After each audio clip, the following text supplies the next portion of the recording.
व्यक्तिमत्व संपूर्ण महाराष्ट्राला सुपरिचित आहे आणि लोकप्रियही आहे. याचं कारण असं आहे की विविध जनजागृतीपर कार्यक्रमात नेहमी सहभागी होत असतातच, पण खास करून वंध्यत्व पीडित जोडप्यांसाठी खास करून ह्या नवीन प्रकारचे जे तंत्रज्ञान आहे किंवा उपचार प्रणाली आहे ही सर्वसामान्य रुग्णांपर्यंत पोहोचवण्याचं श्रेय हे डॉक्टर नंदिता पालशेतकर यांना जातं.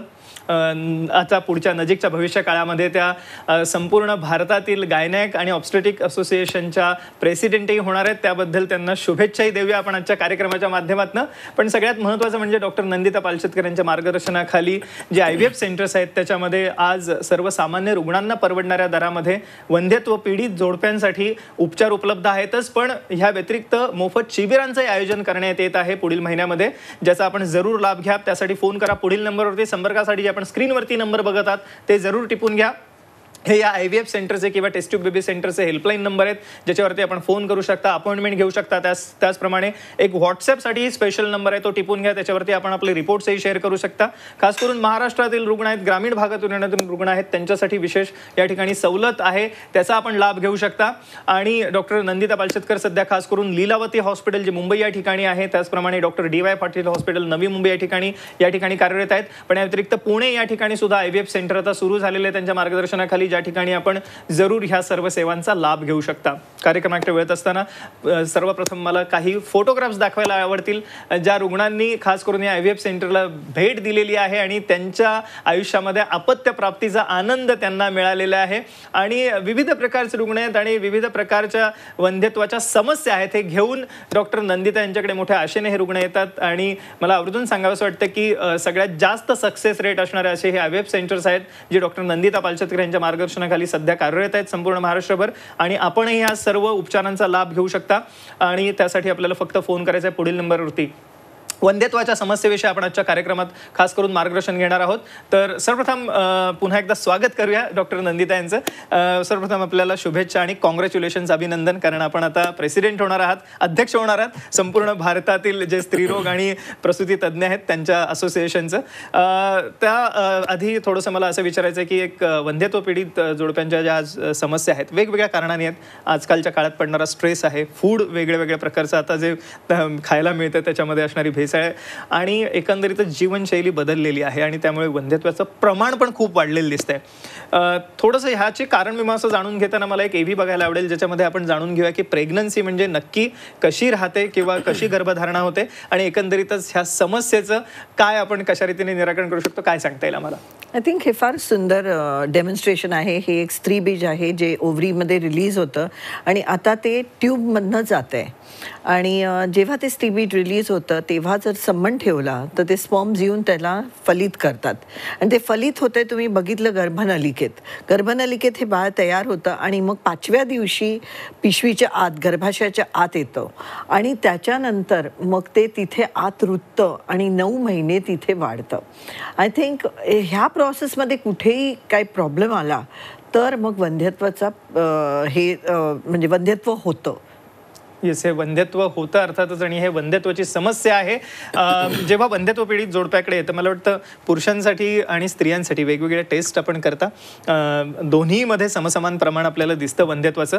पण पुरुषांच्या टेस्ट तर अशा सोप्या असतात करायला, कारण एक स्पर्म काउंट किंवा एकदा सिमेंट चाचणी आपण केली की बऱ्याचदा प्रमाणात निदान होऊ शकतं. स्त्रियांमध्ये कशा रीतीने अप्रोच असतो आपला, काय काय करता आपण?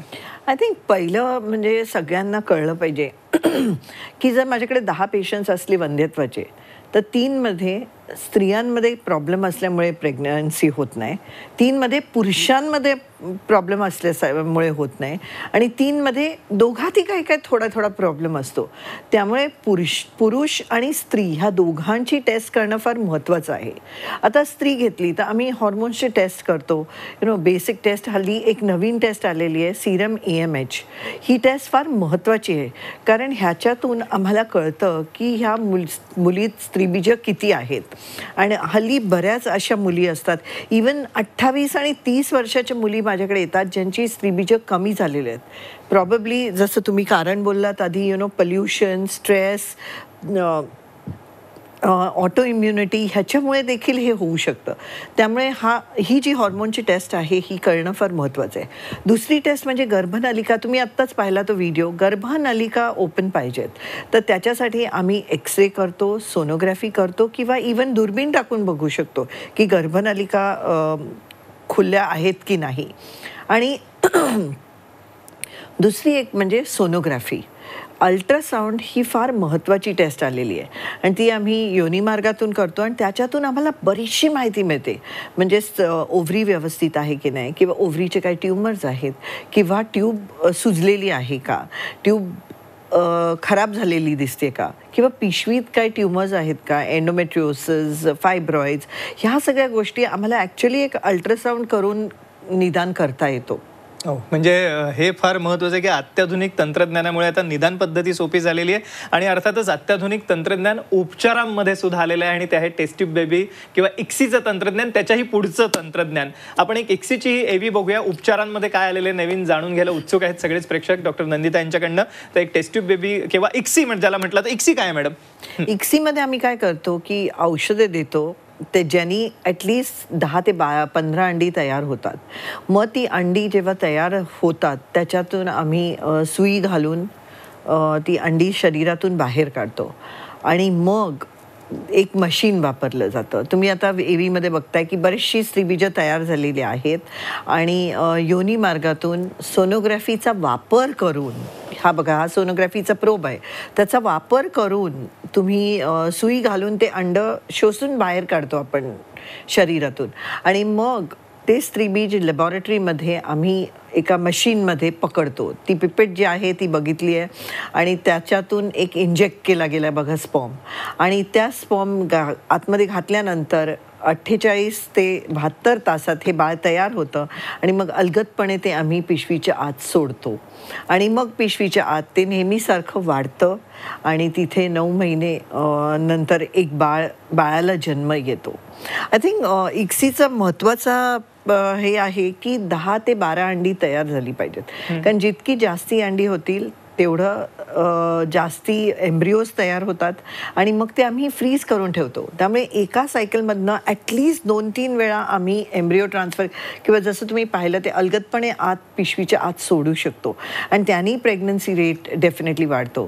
पर सायकल प्रेग्नन्सी रेट मला वाटतं 50% आहे. प्रत्येक वेळेस आम्ही प्रयत्न केला की, पण जर एखादं मुलगी 35च्या आतली असली, तिचं AMH जसं मी आधी सांगितलं चांगलं असलं आणि स्पर्म काउंट फार खराब नसला, म्हणजे 5 मिलियन वगैरे असला, लो काउंट असला तरी हरकत नाही, पण त्यांचा सक्सेस रेट 4 सायकल्समध्ये 90% पोहोचतो. मला वाटतं हे फार महत्त्वाचं आहे. म्हणजे आणि शुक्राणूंची संख्या कमी असेल तर इक्सीसारखं तंत्रज्ञान ह्यामध्ये मदत करू शकतं आणि मला वाटतं ही फार मोठी गोष्ट आणि ह्या तंत्रज्ञानाचा लाभ अनेक लोकांनी घेतलेला आहे. डॉक्टर नंदितांकडे अनेक सेलिब्रिटीज पेशंट येतात, पण तशीच एक सेलिब्रिटी आहे डायना हेडन, जे आपली विश्वसुंदरी आहे.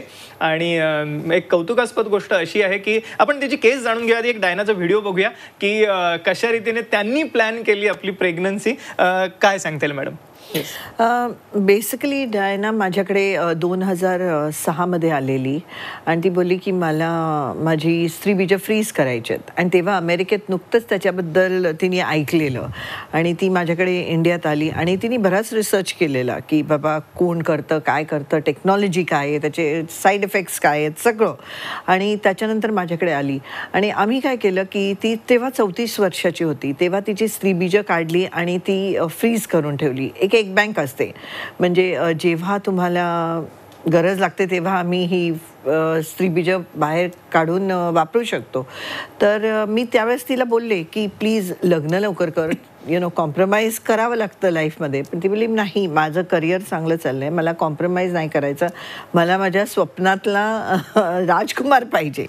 तर मी म्हटलं बरं. आणि मग तिचं लग्न, तिला तो राजकुमार मिळाला. 40 वर्षाची असताना तिचं लग्न झालं आणि त्याच्यानंतर तिने प्रयत्न पण केला की प्रेग्नन्सी व्हायचा. कारण ही एग फ्रीजिंग जी टेक्नॉलॉजी आहे ती आम्ही त्याला म्हणते फर्टिलिटी इन्शुरन्स. जसं आपण लाईफ इन्शुरन्स घेतो की बाबा काय प्रॉब्लेम झाला तर दुसऱ्यांना त्रास नको व्हायला, तसंच हे फर्टिलिटी इन्शुरन्स आहे एग फ्रीजिंग.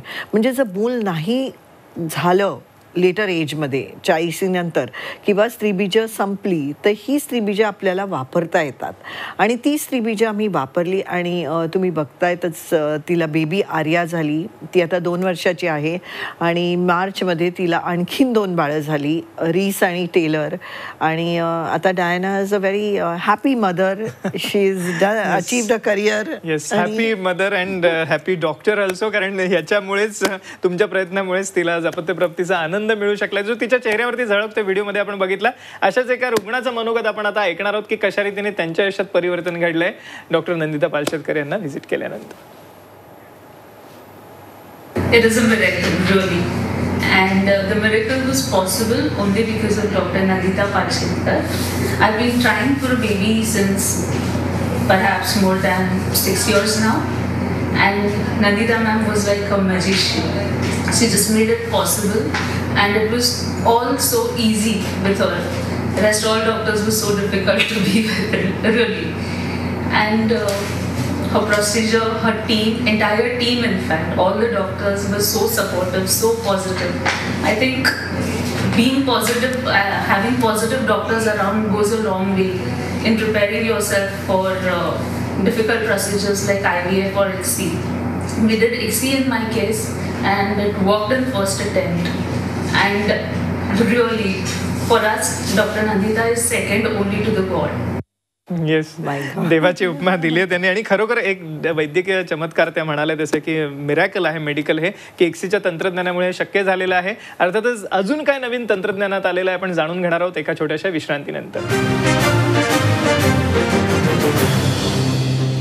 नमस्कार, पुन्हा एकदा सर्वांचं स्वागत. हॅलो डॉक्टर कार्यक्रमामध्ये आपली चर्चा सुरू आहे ती प्रख्यात गायनेकॉलॉजिस्ट आणि इनफर्टिलिटी स्पेशालिस्ट असणारे डॉक्टर नंदिता पालशेतकर यांच्याबरोबर. खास करून वंध्यत्वावरील असणाऱ्या समस्यांवरती कशा रीतीने नवीन तंत्रज्ञानाने मात करता येईल आपण जाणून घेतलं कार्यक्रमाच्या पूर्वार्धामध्ये, ज्याच्यामध्ये इक्सीसारखं तंत्रज्ञान मॅडमने आपल्याला सांगितलं की कमी शुक्राणू असतील किंवा विविध प्रकारच्या समस्या जरी असतील स्त्रियांना तरी सुद्धा आपण मात करून त्यांना अपत्य प्राप्तीचा आनंद हा देऊ शकतो. अर्थातच आपण फोटो एकदा बघूया पुन्हा एकदा, ज्यांनी ह्या अपत्य प्राप्तीचा आनंद मिळवलेला आहे. आपण काही फोटोग्राफ्स या ठिकाणी बघत आहोत. आपल्यालाही जर का आपल्या आजूबाजूला वंध्यत्वपीडित जोडपी असतील तर जरूर त्यांच्यापर्यंत ही माहिती पोहोचवा, कारण ह्या उपक्रमाच्या अंतर्गत पुढील महिन्यामध्ये मोफत शिबिरांचं आयोजन करण्यात येते खास करून वंध्यत्वपीडित जोडप्यांसाठी. आपल्याला फक्त फोन करायचा आहे पुढील नंबरवरती जे आपण संपर्कासाठी स्क्रीनवरती बघत आहात. या व्यतिरिक्त खास करून ग्रामीण भागातील रुग्णांसाठी विशेष सवलत आहे उपचारांमध्ये, त्याचाही आपण लाभ घेऊ शकता.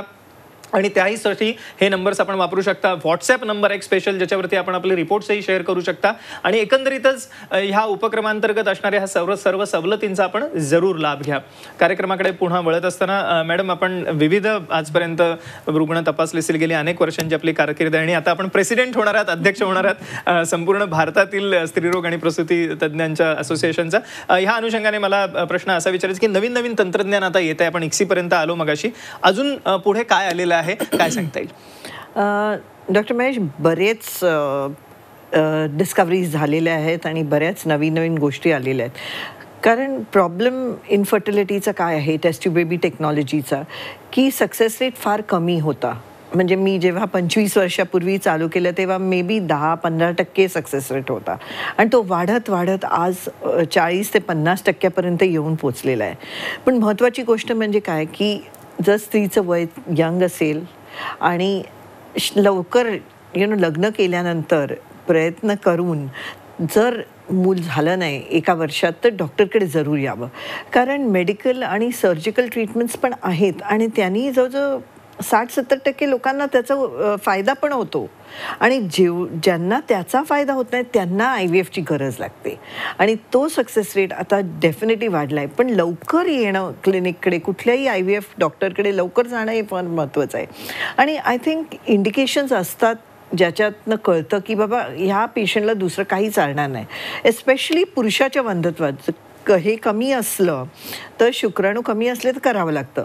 आणि त्यामुळे काय लेझर टेक्नॉलॉजी आहे आपण जी IVFमध्ये वापरतो, असिस्टेड लेझर टेक्नॉलॉजी. मग आता नवीन एक टेक्नॉलॉजी आली आहे एम्ब्रिओस्कोप, ज्याच्यात आम्ही भ्रूण ठेवतो आणि ते 22 तास 22 नाही 72 आवर्स 72 आवर्स आम्ही इन्क्युबेटरमध्ये ठेवून त्याचे दर 15 मिनिटाला फोटो काढतात आणि त्याचं ग्रोथ पॅटर्न बघतो आणि मग कम्पेअर करतो बाकीच्या एम्ब्रिओजमधनं आणि सगळ्यात बेस्ट एम्ब्रिओ तो उचलला जातो आणि त्यातून प्रेग्नन्सी रेट डेफिनेटली वाढलेला आहे.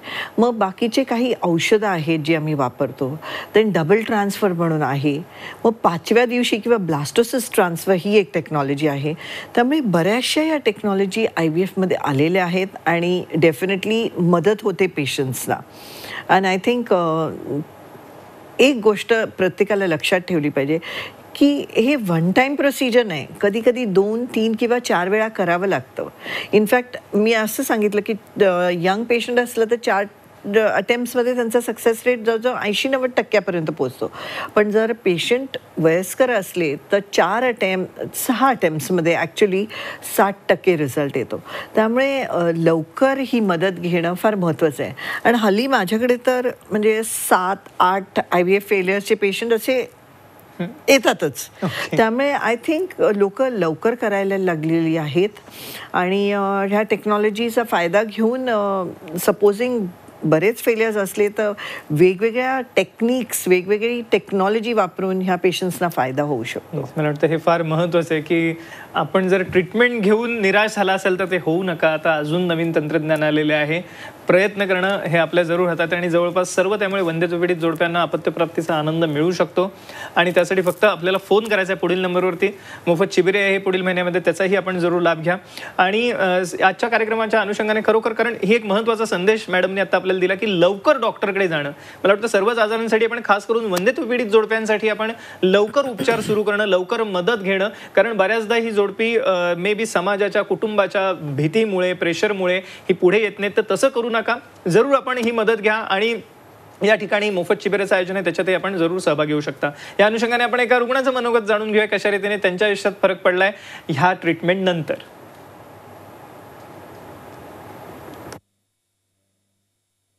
I just trusted them and things worked. They took such beautiful care for all 9 months. Without them, I couldn't have reached so far. And first attempt, come on. Yeah, first attempt. It is quite rare, but Nandita ma'am makes it possible. It's not rare. Okay, rare from what I had heard, but I think things are possible with Nandita ma'am. I think IVF has improved, the success rates are really good, and I think the whole joy that I get, especially, I've seen this baby under the microscope and today her baby is nicely shouting, crying and taking beautiful pictures with us. So I'm really happy. Thank you ma'am so much. God bless you. Bye. Yes, आपण बघितलं दोघांच्याही चेहऱ्यावरचा आनंद. म्हणून मी मगाशी म्हटलं की अपत्यप्राप्तीचा आनंद त्या कुटुंबाला होतोच, पण तुम्हाला सुद्धा जो एक आनंद त्यातून मिळत असेल, कारण एक नवीन जीवन तुम्ही या ठिकाणी देत आहात, सुरू करत आहात. आणि that is something really beautiful आणि क्रेडिटेबल ऑल्सो. ह्याच्यामध्ये अर्थातच त्यांची केस काय होती? फर्स्ट अटेम्प्टमध्ये तुम्ही म्हणालात, आम्ही ऐकलं की त्यांना होऊ शकलं मूल. काय केस होती त्याची? बेसिकली एक लक्षात ठेवलं पाहिजे की जर पेशंट यंग असले आणि प्रॉब्लेम्स जास्ती एक्सटेन्सिव्ह नसली तर फर्स्ट अटेम्प्टमध्ये 50% बायका डेफिनेटली प्रेग्नंट होतात. आता वेगवेगळ्या केसेस आमच्याकडे येतात, जशा फेलोपियन ट्यूब्स ब्लॉक्ड असतात किंवा एंडोमेट्रिओसिस आहे एखाद्या स्त्रीला, तर त्याच्यामुळे फेलोपियन ट्यूब्स पण ब्लॉक होऊ शकतात. किंवा स्त्रीबीज तयारच होत नाही, PCODचा जो प्रॉब्लेम हल्ली तर प्रत्येक मुलीला PCOD आहे, त्यामुळे PCODचा प्रॉब्लेम असला तर ह्या पेशंट्समध्ये आम्ही IVF करतो. आणि दुसरी जी ICSIची जी टेक्नॉलॉजीची आम्ही व्हिडिओ दाखवला, ती टेक्नॉलॉजी बेसिकली टेस्ट ट्यूब बेबीच्या म्हणजे ज्यांना पुरुषाचं वंध्यत्व असतं. पुरुषाचं वंध्यत्व म्हणजे काय की शुक्राणूचं काउंट लेस दॅन 15 मिलियन, त्याची जी गती असते लेस दॅन 50% असते. आणि पुरुषात जे स्पर्म्स असतात ते अबनॉर्मल असतात, 96% अबनॉर्मल असतात. फक्त एखाद्या पुरुषात 4% नॉर्मल स्पर्म्स असले तरी ते नॉर्मल धरले जातात. त्यामुळे त्याच्यापेक्षाही जर कमी नॉर्मल स्पर्म्स मिळाले तर ह्या पेशंट्सना IVFची गरज लागते, म्हणजे ICSIची गरज लागते, जसं तुम्ही बघताय व्हिडिओवर. आणि ICSI ही टेक्नॉलॉजी 1992मध्ये डिस्कवर झाली आणि त्याच्यानंतर वंध्यत्वानी मागे पाहिलं नाही, कारण टेक्नॉलॉजीज चा एक एक गती होती ती वाढत गेली आणि पहिलं IVF, मग ICSI, मग विट्रिफिकेशन, मग एम्ब्रिओस्कोप, लेझर हॅचिंग, असं ही टेक्नॉलॉजीज आम्हाला मिळत गेल्या आणि आम्ही त्याचा वापर करू शकलो आणि बऱ्याचशा दाम्पत्यांना हॅपीनेस देत आलं. दुसरी गोष्ट म्हणजे ॲक्च्युली वंध्यत्व म्हणजे एक पब्लिक हेल्थ प्रॉब्लेम आहे, कारण ज्या कपलला ते वंध्यत्व असतं त्यांना नॉट ओन्ली एक मेडिकल प्रॉब्लेम असतो, पण हा एक सोशल प्रॉब्लेम पण आहे आणि त्याच्यामुळे ह्याच्याकडे लक्ष देणं अँड आय थिंक इवन गव्हर्मेंटनी सबसिडाईज स्कीम चालू केल्या पाहिजे आणि आम्ही देखील ह्या कॅम्पमध्ये कमी खर्चात IVF करतोय आणि प्रत्येक डॉक्टर IVFचा ॲक्च्युली प्रयत्न करत असतो की ही टेक्नॉलॉजी आम्ही मासेसपर्यंत पोचू शकतो, सगळ्यांना पोचू शकू.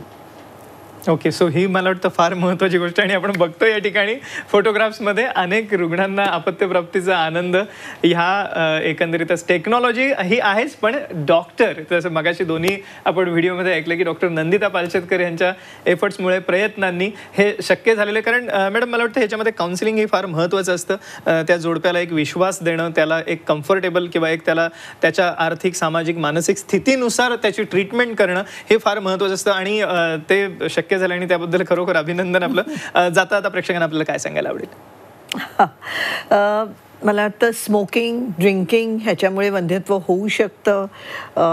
जरा वेळेवर झोपा, वेळेवर उठा, एक्सरसाइज करा रेग्युलर आणि पौष्टिक जेवण खाणं I think it's very very important. आणि मुलींनो तुमचं AMH करा, कारण हल्ली मुली करिअर्स असतात, एज्युकेटेड असतात, त्यामुळे लग्नाचं वय जे आहे ते पुढे पुढे जात चाललं आहे आणि त्याच्यामुळे प्रॉब्लेम्स होऊ शकतात. त्यामुळे तुमचं सीरम AMH ही एक साधी ब्लड टेस्ट आहे, काही फास्टिंग नाही लागत, काही नाही लागत, करून घ्यावी म्हणजे आपलं जे फर्टिलिटी मीटर काय सांगतं ते आपल्याला कळेल. थँक्यू. मला वाटतं हा फक्त मोलाचा संदेश होता की आपलं प्रेग्नन्सी करिअर आपण आधी प्लॅन करू शकता आणि हा एक मोलाचा संदेश होता. आणि जर आपल्याला समस्या असतील तर लवकर डॉक्टरांकडे जा, कारण त्यामुळे सक्सेस रेट आपल्याच ट्रीटमेंटचा वाढणार आहे आणि हा सगळ्यात मोलाचा सल्ला होता. अनुषंगाने सर्व प्रेक्षकांसाठी आव्हान आहे, आपण संपर्कासाठीचे नंबर जरूर टिपून घ्या. ह्या महिन्यात आणि पुढील महिन्यात जे मोफत शिबिर आहे त्याचा जरूर लाभ घ्या. ग्रामीण भागातल्या रुग्णांसाठी विशेष सवलत आहे उपचारांमध्ये सुद्धा, त्याचाही लाभ घ्या. फक्त आपल्याला त्यासाठी फोन करायचा आहे पुढील नंबरवरती आणि व्हॉट्सॲपसाठी एक स्पेशल नंबर आहे ज्याच्यावरती आपण आपले रिपोर्ट्सही शेअर करू शकता, आपल्या क्वेरीजही त्या ठिकाणी पाठवू शकता. डॉक्टर नंदिता, आपण आमच्या कार्यक्रमात सहभागी झालात आणि जाता आता पुन्हा एकदा अभिनंदन आपलं, कारण आपण आता प्रेसिडेंट होणार आहात संपूर्ण भारतातील स्त्रीरोग आणि प्रसूती तज्ञांच्या असोसिएशनचं. त्याबद्दल मनपूर्वक अभिनंदन झी 24 तास आणि हॅलो डॉक्टरच्या वतीने. आणि त्याचप्रमाणे आमचा हॅलो डॉक्टर हा कार्यक्रम बघत राहा दर रविवारी दुपारी 2:30 आणि 5:30 वाजता फक्त झी 24 तासवरती.